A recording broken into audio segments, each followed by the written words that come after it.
A beautiful assault on your sinuses is in full swing.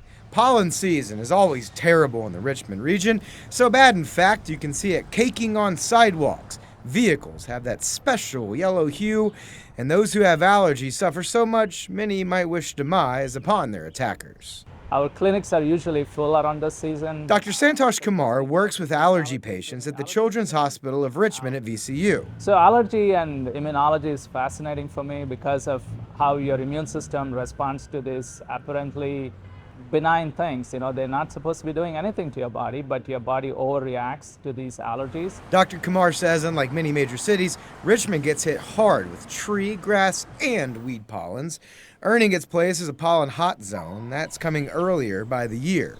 Richmond is beautiful, but lots of green trees, and the mountains and the river, they don't help either. The pollens are everywhere. I think in the last couple of years, due to probably climate change, we are starting to see erratic temperatures. We had 70-degree temperature in the winter sometimes, and so that is starting early pollen season sometimes. Dr. Kumar says anyone diagnosed with allergies should start treatments early on. He says it's better for adults to not speculate because it makes timing a treatment regimen more effective.